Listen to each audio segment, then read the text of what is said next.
The phone call came at 11:30 on Christmas Eve. My hands were shaking so badly, I could barely hold my phone as I listened to the officer on the other end tell me my 7-year-old daughter had been found wandering alone near the interstate. Hypothermic. Bruised. Abandoned. If this story resonates with you, if you've ever felt invisible in your own family, or wondered when enough is finally enough, please hit that like button and subscribe. Your support means everything. Drop a comment below, sharing your own experiences or just letting me know you're here. Now let me take you back to the beginning. To show you how I ended up in this nightmare, I suppose I should start by explaining who I was before that night. My name is Dr. Evelyn Reed, and for 32 years, I'd been the family's golden goose. The responsible one, the successful one, the one everyone came to when they needed money. And believe me, they always needed money. My mother Eleanor raised me with a very specific set of rules. Be grateful for everything. Never complain. Family comes first. Always. And most importantly, successful children take care of their parents. My sister Scarlett learned different rules. She learned that being charming was enough, that throwing tantrums got results, that Evelyn would always clean up the mess. Growing up, I watched my parents beam with pride at Scarlett's beauty pageant trophies while my academic awards gathered dust on a shelf. I remember being 12 years old, excitedly showing my mother my acceptance letter to a prestigious science camp. She barely glanced at it before telling me we couldn't afford it because Scarlett needed new competition dresses. When I won a full scholarship to medical school years later, my mother's first comment wasn't congratulations. It was asking how soon I'd start earning real money. I became a pediatrician because I loved children, because I wanted to help, because healing felt like purpose. The irony of dedicating my life to protecting children while failing to see how my own family was poisoning me wasn't lost on me later. But back then, I was still trying to earn something I'd never get. Their approval, their love, their recognition that I mattered too. The financial requests started small. A few hundred here and there. My father Victor's mysterious medical treatments that never seemed to have actual diagnoses. My mother's essential spa weekends for her mental health. Then Scarlett got married to James, a man who worked sporadically at best. And suddenly I was funding my niece and nephew's private school tuition. Dylan and Mia, 5 and 3 years old. Innocent kids who deserved better than their parents' financial irresponsibility. When I questioned any of it, my mother had an arsenal of weapons.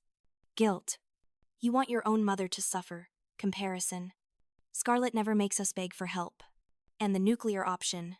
After everything we did for you, this is how you repay us. I paid. I always paid. Even after I had Chloe. Even when being a single mother and a doctor stretched me to my absolute limits, I paid.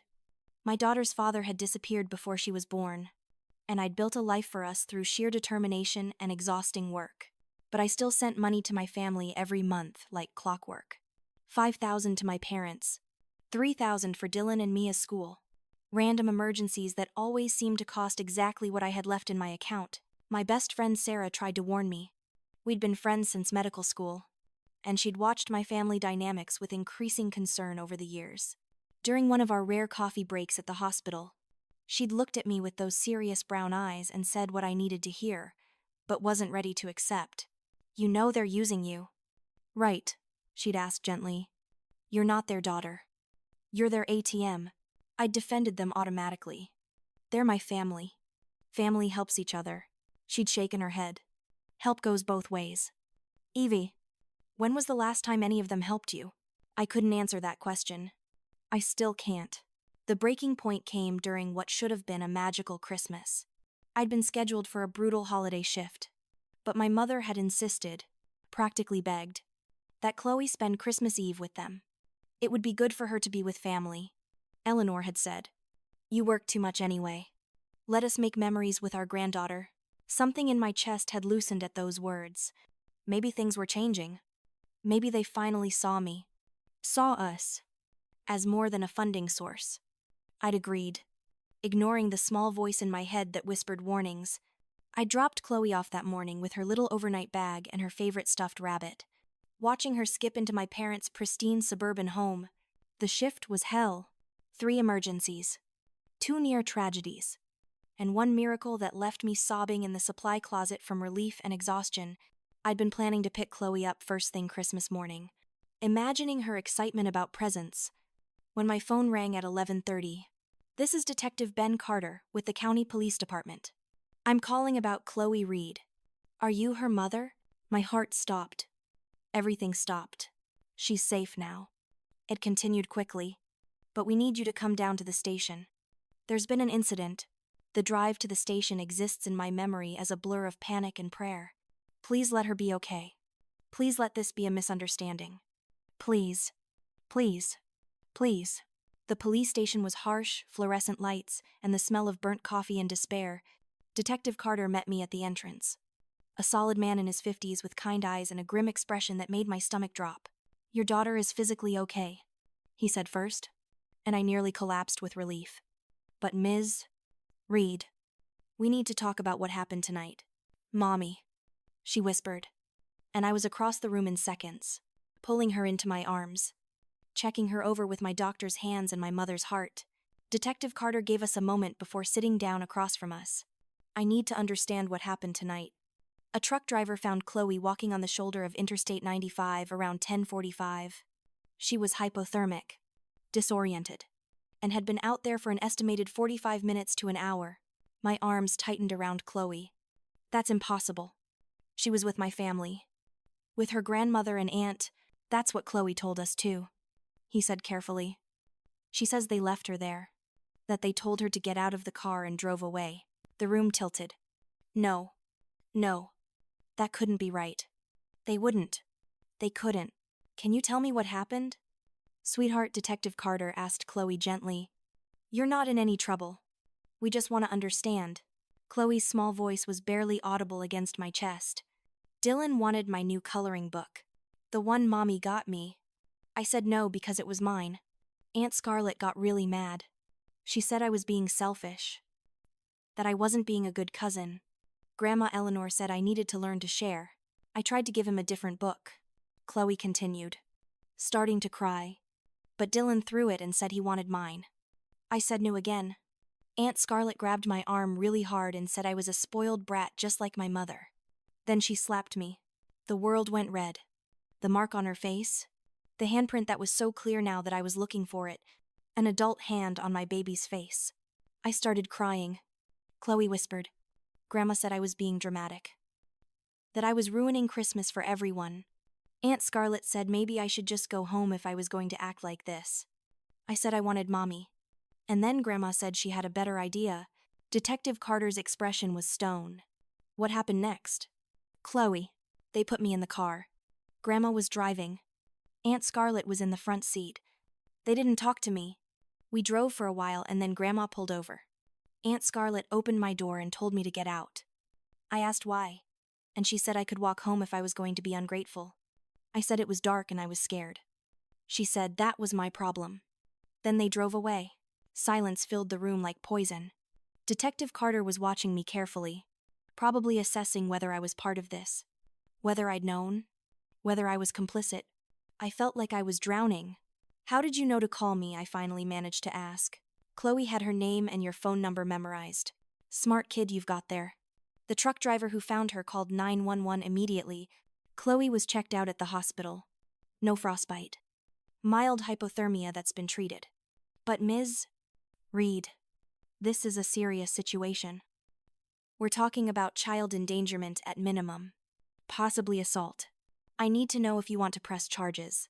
I looked down at my daughter's tear-stained face, at the handprint bruise blooming purple on her cheek, at her small body trembling even under the warm blanket. Something inside me that had been bending for 32 years finally snapped clean through. "Yes," I said, and my voice sounded like someone else's. "Someone stronger. Someone done. I want to press charges. Against both of them. And I want a restraining order. I want documentation of everything. Photos. Medical reports. All of it." Detective Carter nodded slowly. "I'll start the paperwork. And Ms. Reed, I think you should talk to a lawyer. What your family did tonight. There might be more here than just this incident." He was right. There was so much more. I took Chloe home, as dawn was breaking on Christmas morning. My apartment had never felt smaller or safer. I ran her a warm bath and gently washed the night away from her skin, though I knew the memories would take much longer to fade. The bruise on her face was darker now. Impossible to ignore. I took photos from every angle with shaking hands. Evidence. That's what my baby's injuries were now. Evidence. After I'd tucked her into bed, I sat in my living room in the dark and let myself feel everything I'd been holding back. Rage. White hot and consuming. How dare they? How dare they touch my child? How dare they abandon her on a highway in December? How dare they make her feel like her safety and worth were conditional on her compliance? But underneath the rage was something else. Clarity. Cold. Sharp clarity. This wasn't new. This was a pattern. This was who they'd always been. I'd just been too desperate for their love to see it. Scarlett had always been cruel. My mother had always chosen her. They'd both always seen me as a resource to exploit, and Chloe as an extension of that. They'd shown me exactly who they were tonight, and I was finally ready to believe them.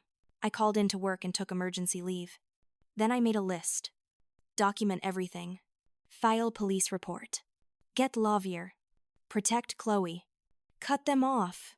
Completely. The last item felt like stepping off a cliff. But when I thought about that handprint on my daughter's face, about her small voice saying they left me there, the cliff started to look like solid ground. I waited until a reasonable hour, though I knew neither my mother nor Scarlett would lose sleep over what they'd done. Then I called Scarlett first. She picked up on the fourth ring, her voice thick with sleep and annoyance. "Evelyn, what time is it? Did you find Chloe God?" Such drama over nothing. The silence on the other end stretched so long I thought she might hang up. When I spoke, my voice was dead calm. The kind of calm that comes right before a storm. Over nothing.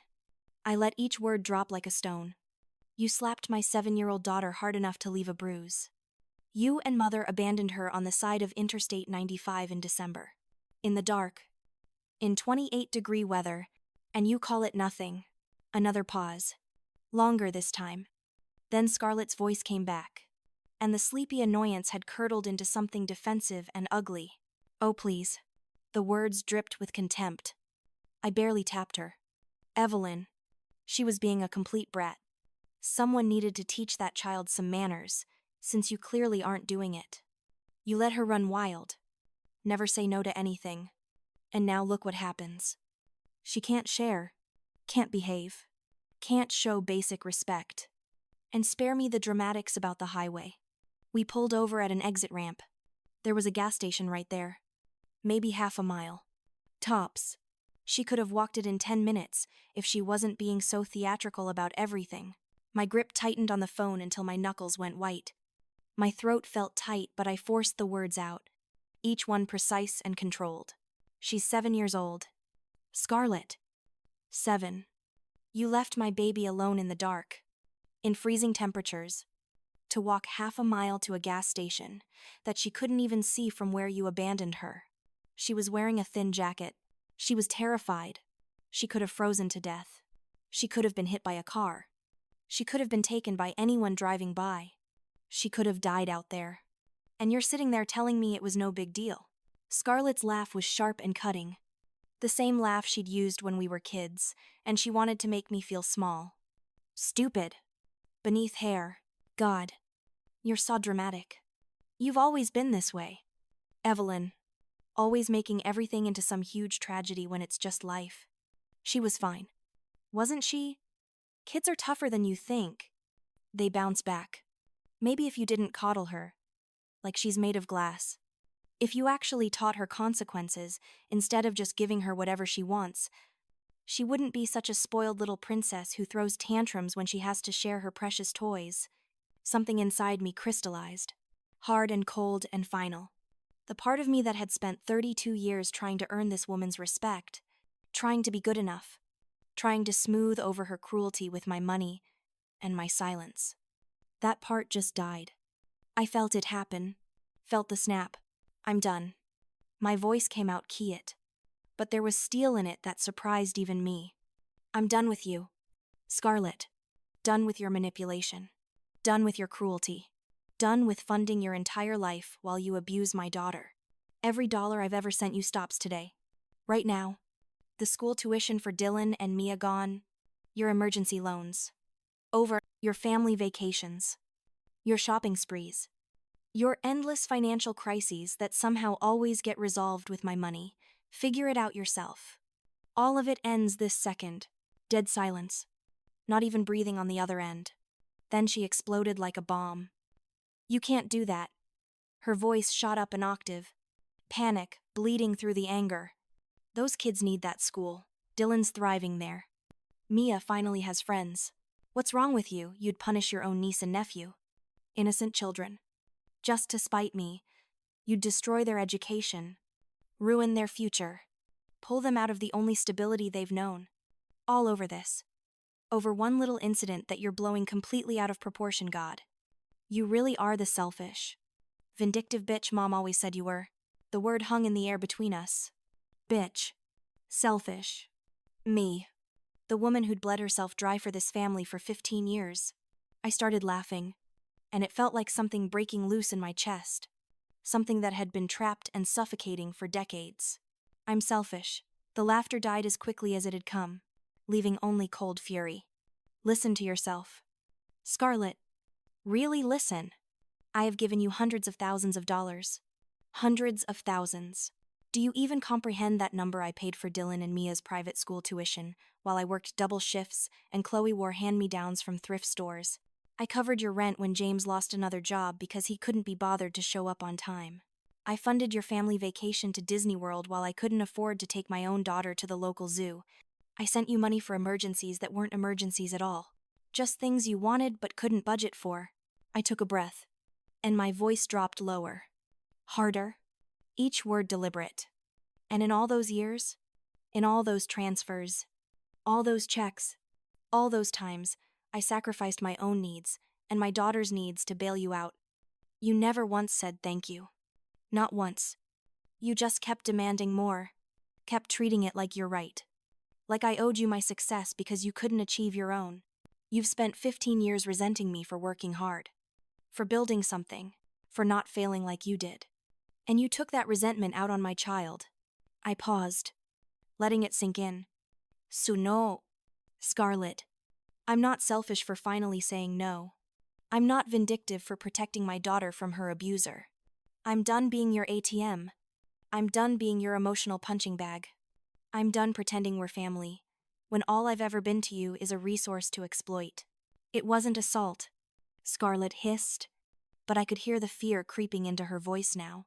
The reality starting to penetrate. You're twisting everything, making it sound worse than it was. I was disciplining her. That's all. That's what family does. And if you actually do this, if you really cut us off, you'll regret it. I promise you that. Mom and I, we'll make sure everyone knows what kind of person you really are.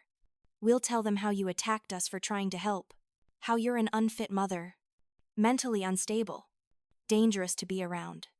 We'll ruin you. Evelyn, your precious career at that hospital, your reputation, everything you care about. You think you can just walk away from family without consequences. You think you're going to win this. You'll be sorry. I swear to God. You'll be sorry. The threat should have scared me. 24 hours ago. It would have. But now, holding my phone in the pre-dawn darkness, while my traumatized daughter slept down the hall, all I felt was resolve. Good luck with that, I said quietly. And I ended the call. My hands weren't shaking anymore. They were steady as stone. I sat there in the silence of my apartment, phone resting in my lap, and waited. Waited for the crushing weight of guilt that had always followed any defiance, any boundary, any moment I'd chosen myself over their demands.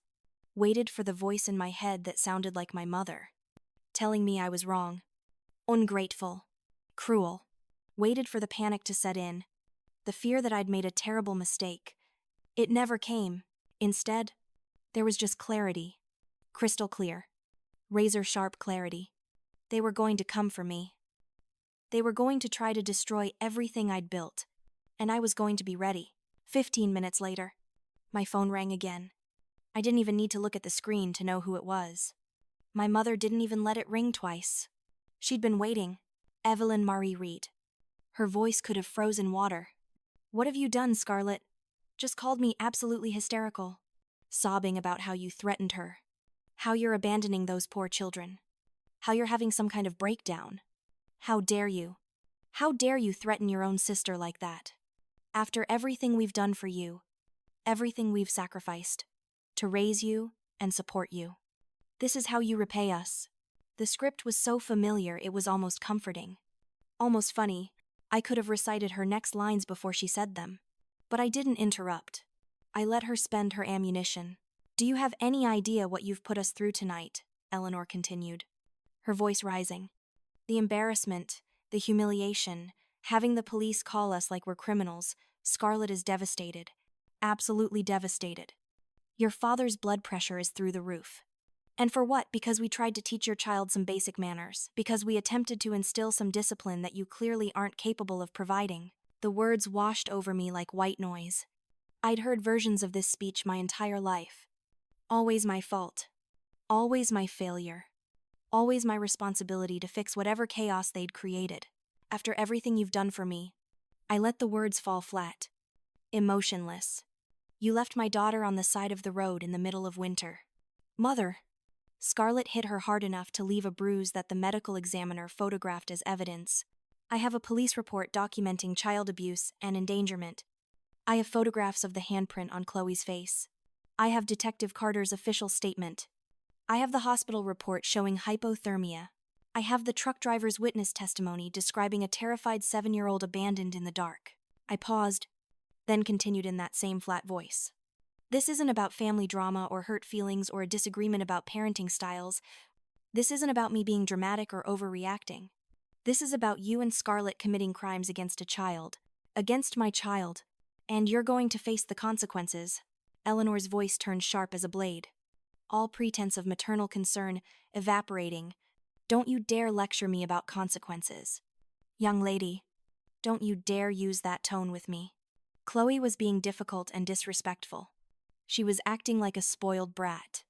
She needed discipline. I needed to learn that the world doesn't revolve around her. When you were her age, I disciplined you all the time and you turned out fine. This is how children learn boundaries. How they learn respect. How they learn they can't just refuse to share and throw tantrums and get their way. The question came out before I could stop it. Raw and real. And 32 years in the making. Did I? Silence. Did I really turn out fine? Mom. The silence stretched between us. Heavy with everything we'd never said. All the truths I'd swallowed to keep the peace. Did I turn out fine? I asked again. My voice barely above a whisper. Or did I turn out to be a woman so desperate for your approval? So starved for your love, that she let herself be used as an ATM for 3 decades. Did I turn out fine? Or did I turn out broken? Unable to see that love isn't supposed to cost everything you have, that family isn't supposed to bleed you dry and then demand more, that mothers are supposed to protect their daughters, not exploit them. I heard her sharp intake of breath. The moment she realized I wasn't backing down. Wasn't apologizing. Wasn't breaking. Did I turn out fine? Or did I just turn out useful? And the second I wasn't useful anymore, the second my daughter inconvenienced you, you threw her away like garbage. Sonu. Mother. I don't think I turned out fine at all. I think I turned out exactly how you wanted me to. Obedient. Compliant. Easy to manipulate. But that ends now. How dare you? Eleanor's voice was pure venom now. Shaking with rage. I am your mother. You will not speak to me this way. You will not disrespect me like this. You will not throw everything I've done for you back in my face like it means nothing. You're right, I said, and my voice was calm now. Almost gentle. I won't speak to you this way, because I won't speak to you at all. I heard her sharp intake of breath. As of this moment, you're cut off completely. No more money for your spa weekends or your mystery medical treatments that never have actual diagnoses. No more funding for your luxury cruises or your country club membership or whatever else you've been spending my money on. You and Dad can figure out your own finances like the adults you supposedly are. You both have working legs and working brains. Use them. Evelyn. Don't you dare. I'm not finished. My voice cut through her protest like a knife. From this point forward, you are not to contact me. You are not to contact my daughter. You are not to come to my apartment, my hospital, or Chloe's school. You are not to drive down my street. You are not to send messages through third parties. As of tomorrow morning, there will be a restraining order filed against both you and Scarlett. And if you violate it, I will have you arrested without hesitation. The explosion was immediate and volcanic. You ungrateful, spiteful, vindictive little bitch. Eleanor's voice cracked with rage. All composure shattered. We raised you, we fed you and clothed you and put a roof over your head. We made you who you are, we sacrificed everything for you. Gave up everything. And this is how you repay us. By abandoning your family, by turning your back on your own blood over one tiny incident. She was breathing hard now. Fury making her reckless. Making her say the quiet parts out loud. You always thought you were better than us. Didn't you always so proud of your fancy degree and your doctor title? Looking down on your sister for not being as successful. Looking down on us for needing help. Well, let me tell you something. Evelyn, you're nothing without us. Nothing. We made you. And we can destroy you. Her voice dropped to something cold and venomous. You want to play hardball, fine. We will destroy you. Your career. Your reputation. Your ability to practice medicine. All of it. We'll make sure every parent in that hospital knows you're unfit to treat their children. We'll make sure the medical board investigates every single decision you've ever made. We'll tell everyone the truth about what you really are. A terrible mother. A terrible daughter. A failure who couldn't keep her own family together. She took a ragged breath. We'll take everything from you, piece by piece, until you're left with nothing. And then everyone will finally see you for what you really are. And when you come crawling back, when you realize what you've thrown away, when you're completely alone with no career and no reputation and no one who believes you, we won't be there. You'll have nothing. Evelyn, nothing. The threat hung in the air, meant to terrify me, meant to make me back down like I always had before. But all I felt was a strange sense of peace. I wish you luck with that, I said, and I meant it. Then I ended the call. The apartment fell silent, except for the soft sound of Chloe's breathing coming through the baby monitor. I sat there on my couch in the dim light, phone still in my hand, and let myself feel everything. The relief hit first. Deep, overwhelming, soul-cleansing relief. Like I'd been holding my breath underwater for 32 years and had finally broken the surface. Like I'd been carrying a weight so heavy I'd forgotten what it felt like to stand up straight. And someone had finally lifted it off my shoulders. I was free. The fear came next. But it was different than I expected. Not fear that I'd made a mistake. Not fear that I should call them back and apologize.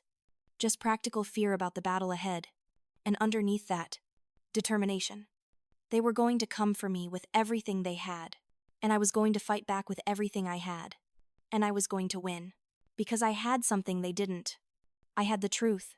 Sarah showed up 3 hours later with 2 large coffees, a bag of pastries, and the kind of fierce expression that meant she was ready to go to war. I'd texted her after the calls. Just 2 words. I did it. She'd known exactly what I meant. She found me still on the couch, showered and dressed, but clearly running on adrenaline and rage. She pulled me into a hug that lasted a full minute before letting go, then pushed a coffee into my hands and sat down beside me. Tell me everything, she said. Every word. So I did. Both conversations. Every threat. Every moment of standing my ground.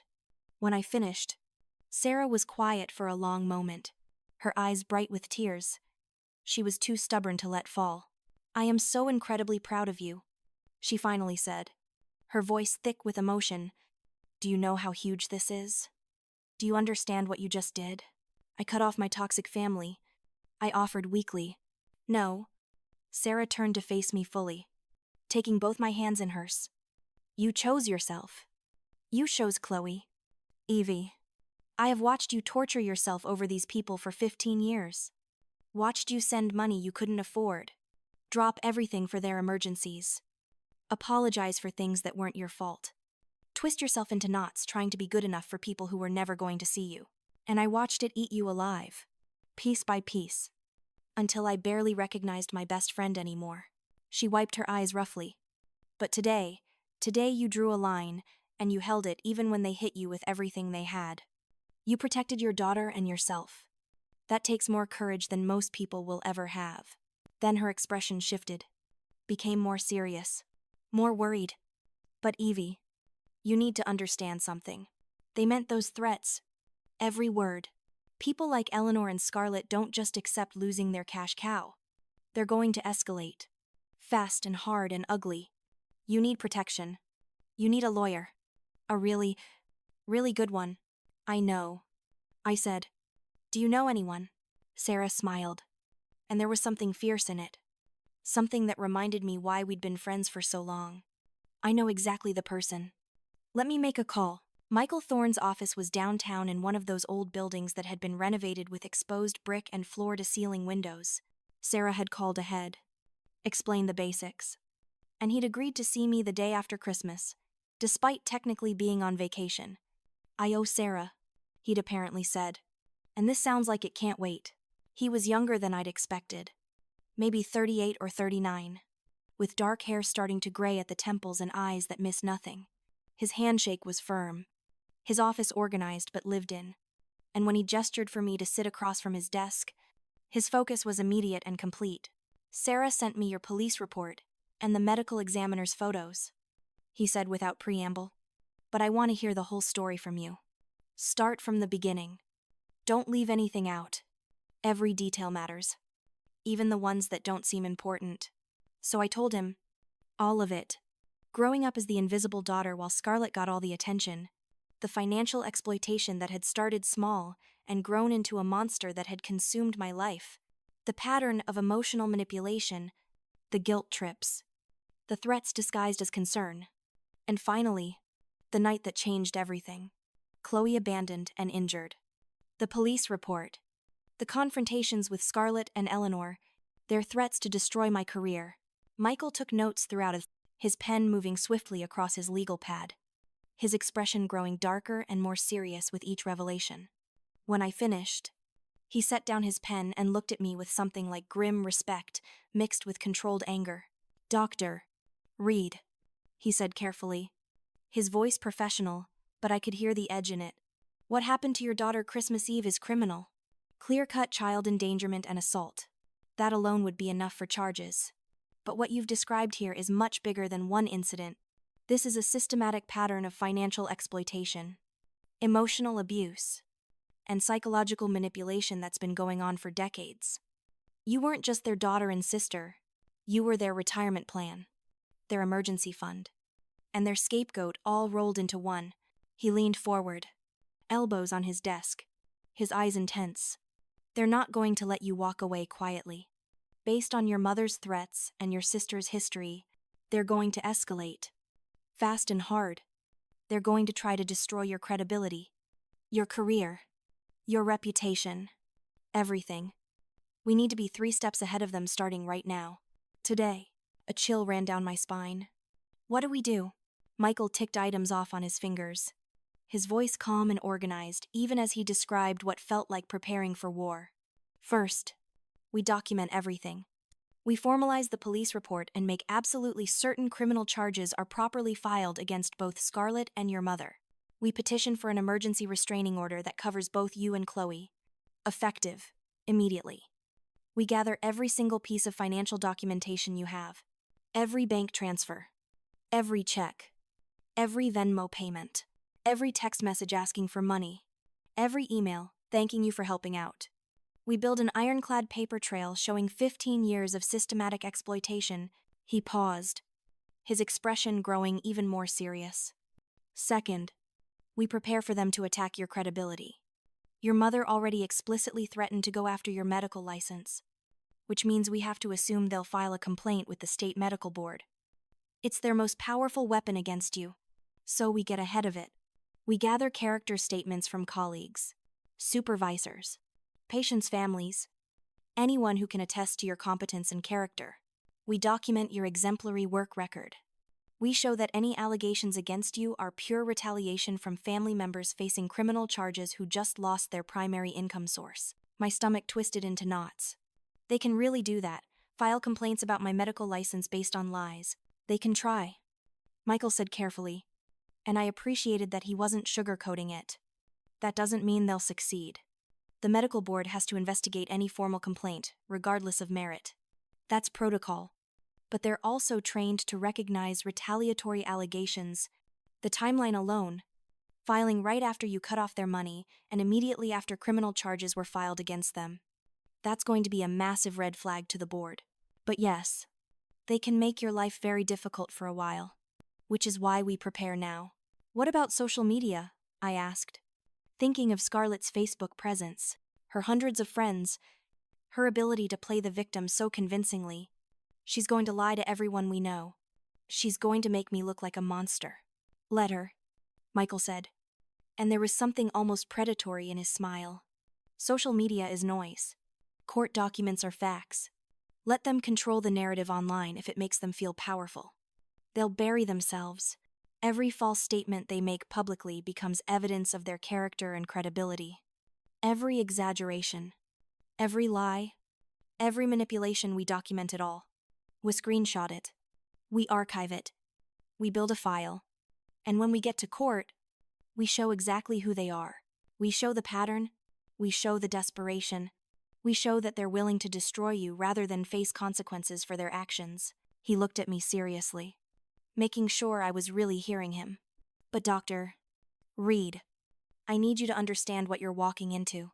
This is going to get worse before it gets better. Significantly worse. They're going to try to isolate you, humiliate you, destroy your reputation in your community.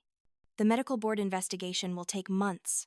People you've known for years will believe their lies, because their lies will be easier and more dramatic than your truth. Your name will be dragged through mud publicly. You'll question whether you made the right choice. You'll wonder if it would have been easier to just keep paying them and staying silent. He leaned back in his chair. You need to decide right now, today, if you're really ready for this. Because once we file these motions, once we start this fight, there's no going back. This is going to be a long, brutal war. And I need to know you're prepared to see it through to the end.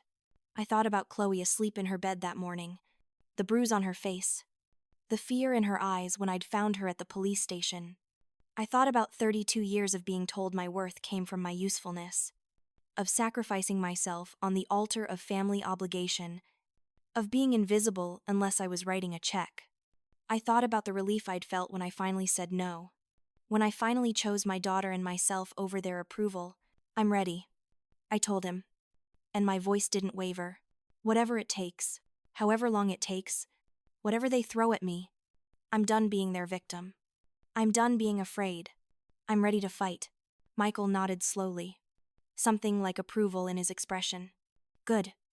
Then let's go to war. The next week passed in a blur of hypervigilance, preparation, and the strange sense that I was watching my life from outside my body. Michael worked like a machine, filing motions, gathering statements, building our fortress one brick at a time. Detective Carter kept me updated on the criminal investigation with a mix of professional detachment and personal protective concern that made me trust him completely. Both Scarlett and Eleanor had been formally notified of the charges and questioned separately by police. Their responses were exactly what I'd expected, almost scripted in their predictability. Outrage, indignation, shock that anyone would take the word of a child over respectable adults, claims that I was mentally unstable and vindictive, that this was all revenge for them, trying to help with my difficult daughter, insistence that Chloe was manipulative and prone to exaggeration, that the whole thing was a misunderstanding blown out of proportion by a daughter with serious psychological issues. But the evidence told a different story. A damning, undeniable story. The medical examiner's report was clinical and devastating. Bruising on left cheek, consistent with open-handed slap from adult. Force used indicates anger rather than disciplinary correction. Injury occurred within 2 to 4 hours of examination. The truck driver who'd found Chloe gave a detailed statement describing a terrified child in a thin jacket inadequate for weather conditions, showing obvious signs of hypothermia. Nearly incoherent with cold and fear. Alone on a dark stretch of highway with no adult supervision or nearby shelter. The GPS data from Scarlett's phone, obtained through court order, placed her vehicle at the exact location Chloe had described. At the exact time, on a stretch of dark road with no gas station visible and the nearest structure over half a mile away through unlit terrain. The temperature records for that night showed 28 degrees with wind chill, making it feel closer to 20. The evidence was overwhelming, incontrovertible. But I'd learned long ago that my family had never let facts get in the way of their narrative. 3 days into the new year, exactly when Michael had predicted, the attack I'd been dreading arrived. A thick envelope showed up at the hospital with my name on it, delivered to the main nurses' station where anyone and everyone could have seen it. Read the return address. Started asking questions. Inside was a formal complaint filed with the state medical board by Eleanor Reed, alleging that her daughter, Dr. Evelyn Marie Reed, was mentally unstable, emotionally abusive to her own child, and posed an active danger to her pediatric patients. I read it in my car during lunch break. Hands shaking so badly the pages rattled, each word feeling like a knife between my ribs. The complaint was a masterpiece of twisted truth and outright fabrication. So carefully constructed, it almost seemed plausible if you didn't know the real story. It claimed I'd been diagnosed with borderline personality disorder, bipolar disorder, and narcissistic personality disorder, complete with fabricated dates and doctor names that I'd never seen. It suggested I was abusing prescription medications, specifically stimulants and anxiety medications. With detailed but false descriptions of erratic behavior at work, it included a completely made-up story about me losing my temper with a child patient and having to be physically restrained by staff, an incident that had never happened in any reality. The complaint painted me as an unstable, dangerous woman spiraling out of control. Someone who'd projected her own abusive tendencies onto innocent family members who were only trying to intervene and help. It suggested I was neglecting Chloe, working excessive hours and leaving her with inappropriate caregivers, creating an unsafe home environment. It insinuated that my police report was an act of revenge and retaliation for their attempts to get me help with my deteriorating mental state. Every word was poison. Every sentence was designed to destroy me. And it was all lies. The medical board would have to investigate. That was protocol. That was the law. Which meant my career, my reputation. Everything I'd sacrificed and built and worked for over 15 years. I was now under official scrutiny. Because my mother couldn't accept losing her meal ticket. I called Michael from my car, barely keeping my voice steady. The complaint still clutched in my shaking hands. They filed it. The medical board complaint. Michael, it's worse than we thought. So much worse. They're claiming I have mental illnesses I've never been diagnosed with. They're saying I abuse patients. They're going to investigate me. My colleagues are going to hear about this. Parents are going to hear about this. How do I come back from this? I know. Michael's voice was infuriatingly calm, steady as a rock. They copied me on the filing this morning. Evelyn, take a breath. Slow, deep breath. This is exactly what I told you would happen. This is exactly what we prepared for. And we are ready. How are we ready for them to destroy my career? My voice cracked and I hated how weak I sounded. Michael, they're claiming things that never happened. They're inventing diagnoses out of thin air. How do I fight lies this big? Because we're going to show the medical board exactly what this is, Michael said firmly, his voice cutting through my panic like a lifeline. A retaliatory attack from family members currently facing criminal charges for child abuse. We have the timeline. Evelyn, the complaint was filed exactly 3 days after you cut off their funding and 1 day after they were formally served with criminal charges for assaulting and endangering your daughter. The pattern is obvious to anyone looking objectively, he continued in that same steady voice that was starting to anchor me. We already have your complete medical records ready to submit, showing no psychiatric diagnoses whatsoever. We have statements from your supervisor attesting to your exemplary 15-year work record. We have testimonials from 17 different patients' families praising your care. We have your complete personnel file showing 0 disciplinary actions, 0 complaints, 0 concerns of any kind. We have documentation of every award, every commendation, every positive evaluation you've ever received. I heard papers rustling on his end. And Dr. Reed, we also have evidence that your mother and sister fabricated medical documentation. They listed your father as a treating physician on one of their fake diagnosis forms. But your father isn't a doctor and hasn't practiced medicine. That's a crime in itself. The medical board is going to see this complaint for exactly what it is. A desperate. Malicious attack from people who have everything to lose. His voice softened slightly. But I'm not going to lie to you. This is going to be hard. The investigation will take time. Probably 6 to 8 weeks minimum, before the hearing.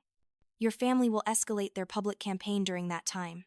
Some people will believe their lies because lies are often more exciting than truth. You're going to have hard days. Days where you question everything. But you're not going to face them alone. I looked out my car window at the hospital where I'd worked so hard, where I'd saved lives and comforted families and built a career I was genuinely proud of. The thought of losing it because of Eleanor's vindictiveness made me want to scream, to cry, to rage against the unfairness of it all. But then I thought about Chloe, about the choice I'd made to protect her no matter the cost, about the relief I'd felt cutting them off, about the woman I wanted my daughter to see when she looked at me. Strong, principled, unafraid, whatever it takes, I said quietly. And I meant it. I'm not backing down. Not now. Not ever. Good, Michael said. And I could hear the approval in his voice. Because neither am I. The escalation came even faster than Michael had predicted. Swift and vicious and public. Within 48 hours of the medical board complaint being filed, Scarlett had launched a full-scale social media campaign. And it was devastatingly, brutally effective. Her Facebook post was a masterclass in emotional manipulation. So carefully crafted, it could have been written by a professional. Her profile picture showed her hugging Dylan and Mia close, the perfect image of a concerned, loving mother. The post itself was long, detailed, and completely false. But it was exactly the kind of story people wanted to believe. She wrote about her beloved niece Chloe, a sweet but troubled child dealing with the aftermath of her mother's deteriorating mental health. About how the family had tried repeatedly to help Evelyn, to offer support, to give her breaks from the demanding work of single parenthood. About how they'd noticed concerning signs for years but had been afraid to speak up. About a recent incident where Chloe had become upset during a family gathering, and how what should have been a minor parenting disagreement had somehow spiraled into false accusations and police reports. The post painted Scarlett as the heartbroken aunt, Eleanor as the devastated grandmother, and me as an unstable, vindictive woman, lashing out at the very people trying to help me. It included carefully worded suggestions that I might be a danger to my patients, that perhaps someone should look into my fitness to practice medicine, that she was sharing this publicly out of concern for all the children under my care. The comment section exploded within hours. Friends, neighbors, acquaintances, people I'd known casually for years. They all weighed in with their sympathy for poor Scarlett and their judgment of me. Prayers for Chloe being raised by such an unstable mother. Questions about whether someone should call Child Protective Services on me. Speculation about my mental state and whether I should be allowed near children at all. Whether at work or at home. Suggestions that the hospital should be notified. That parents should be warned. That I was clearly having some kind of breakdown and needed intervention. Eleanor added her own post shortly after, playing the devastated grandmother cut off from her beloved granddaughter by a mentally ill daughter who refused to get help. She wrote tearfully about watching me spiral for years, about her fears for Chloe's safety, about trying everything to reach me, only to be met with hostility and false accusations. She painted herself as the victim of a cruel, ungrateful daughter who'd turned on her own family. Her friends rallied around her with outrage and sympathy, with prayers and support, with promises to spread the word about what I'd done. None of the posts mentioned the police report, the criminal charges for assault and child endangerment, the medical evidence of abuse, the fact that a 7-year-old had been found abandoned in winter. They controlled the narrative completely. And the narrative said I was the monster. Sarah found me in the hospital bathroom at the end of my shift, hunched over my phone, scrolling through comment after comment, each one feeling like a physical blow. She took the phone from my trembling hands without a word and pulled me into a fierce hug. "Stop," she ordered, her voice gentle but firm. "Stop reading that poison. Evie. Those people don't know the truth. They're reacting to a carefully constructed lie designed to hurt you. That's all it is. Lies. But what if the board believes it? The words tumbled out, all my fear and doubt spilling over. What if my colleagues start to believe it? What if parents start requesting different doctors?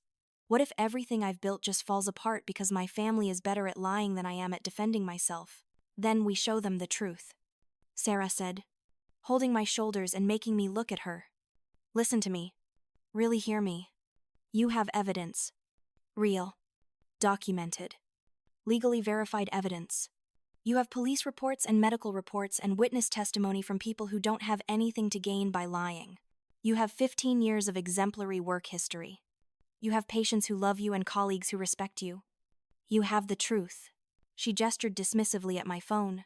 Your family has Facebook posts and theatrical tears and a talent for manipulation. That's it. That's all they have. And truth wins. Avi. Maybe not immediately. Maybe not as fast as we want. But it wins. It always wins in the end. Her words helped. They didn't make the waiting easier.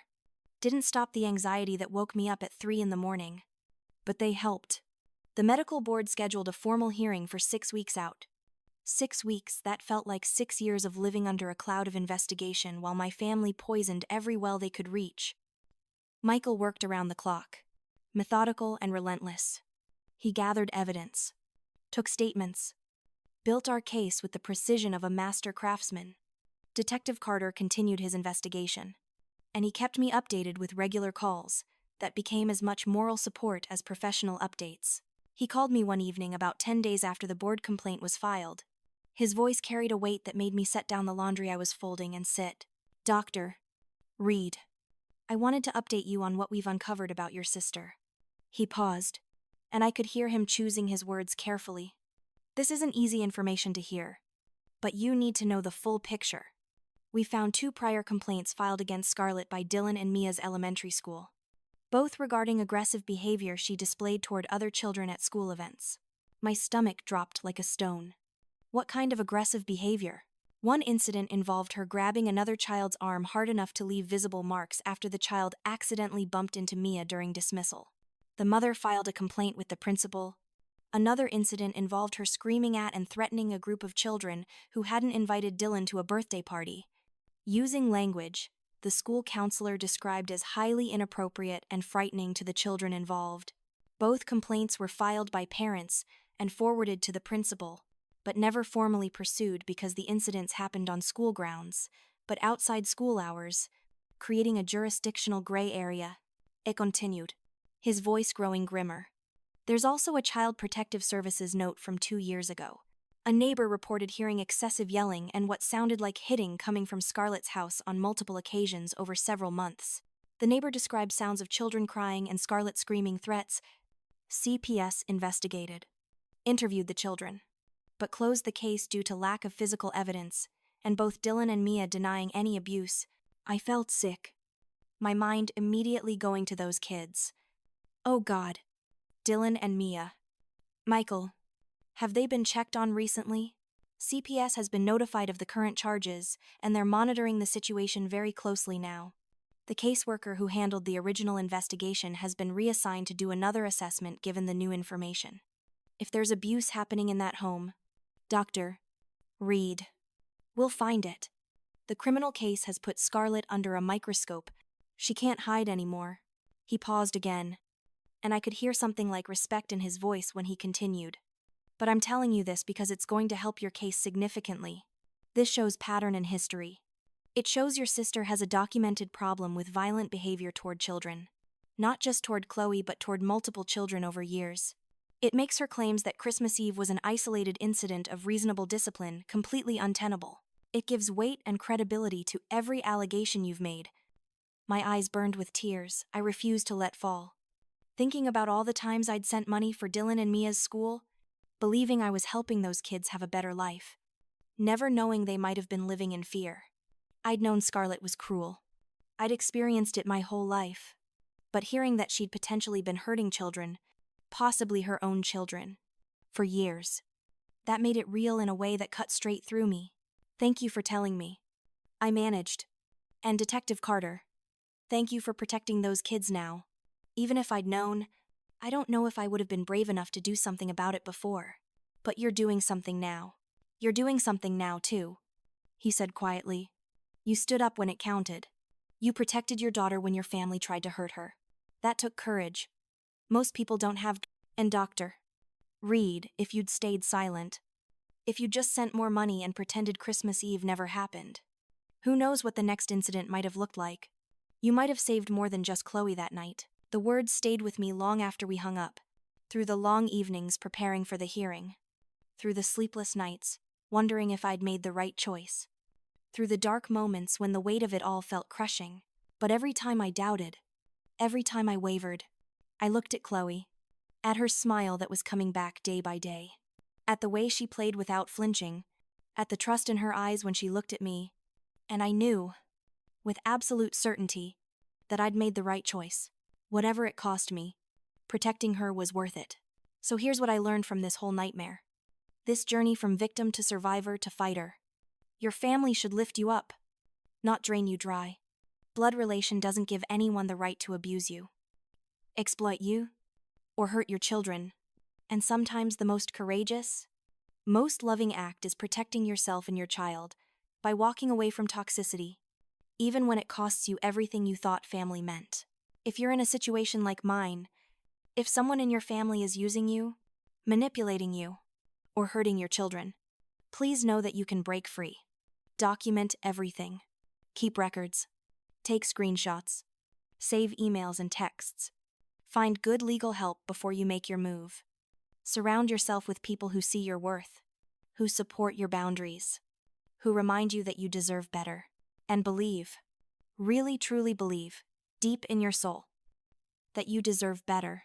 Because you do. We all do. Now I want to hear from you.